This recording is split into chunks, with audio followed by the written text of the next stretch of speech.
Where we left off in the last video, Alexander dies in 323 BCE at the young age of 32. And even though he conquered all of this territory, it was a very short-lived empire.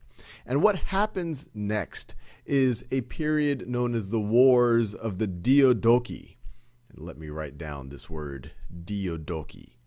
So Diadochi translates into successors.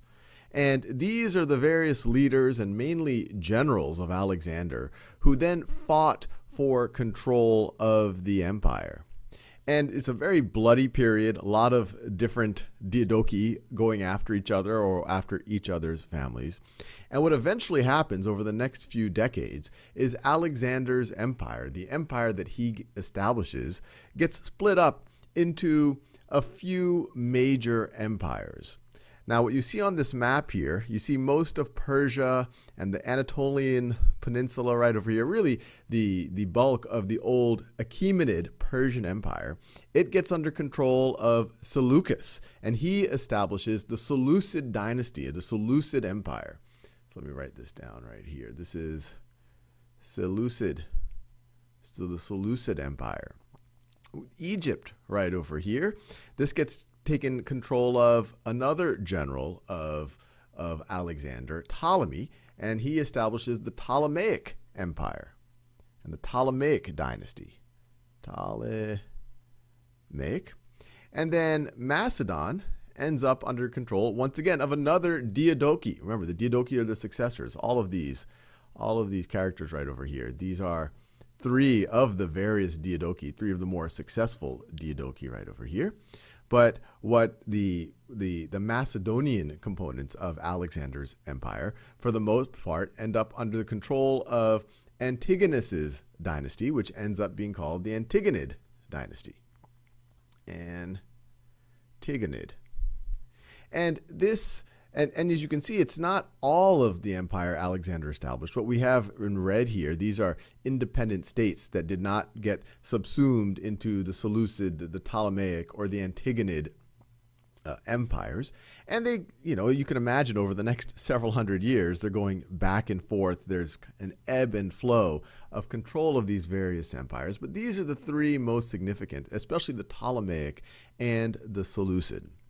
Now, what this establishes is what a lot of historians refer to as a new period of especially this part of the world. When we go from shortly before the Persian invasions of Greece all the way to Alexander the Great, we refer to that as classical Greece.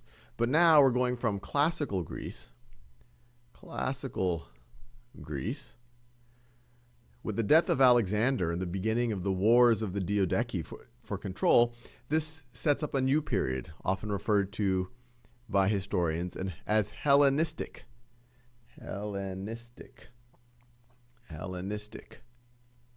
period.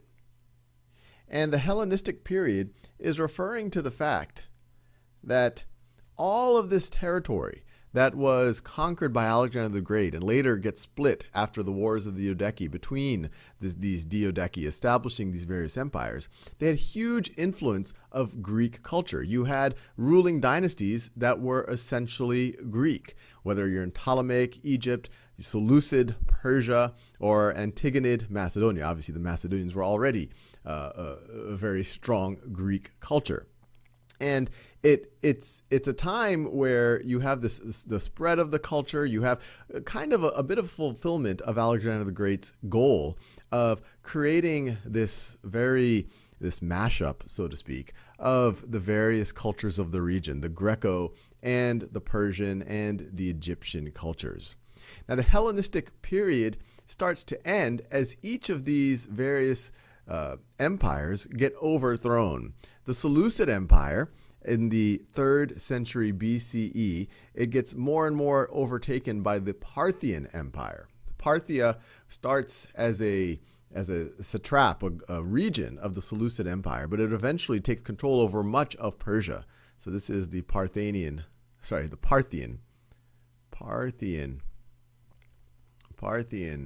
Empire, right over here. And the last vestiges of the Seleucid Empire are eventually defeated by the Roman legions. And you'll see this is a common trend here because at the time of Alexander on the Italian peninsula, you start having a city-state that's becoming more and more powerful and more of an empire. And as we will see, it starts to subsume a lot of the regions we talked about. Ptolemaic Egypt, it gets overthrown by the Roman Empire in 30 BCE. And the Antigonid dynasty gets overthrown by the Roman Empire. They're actually the first to get overthrown by the Roman Empire in 168 BC. So this period, this Hellenistic period, the takeaway, it's a period, I'm talking about hundreds of years in a matter of 5 or 6 minutes. But this is a period where you had significant Greek influence over a very large period or a very large area of land. And it eventually ends with a lot of the western portions falling under Roman control and the eastern portions, especially Persia, falling under Parthian control.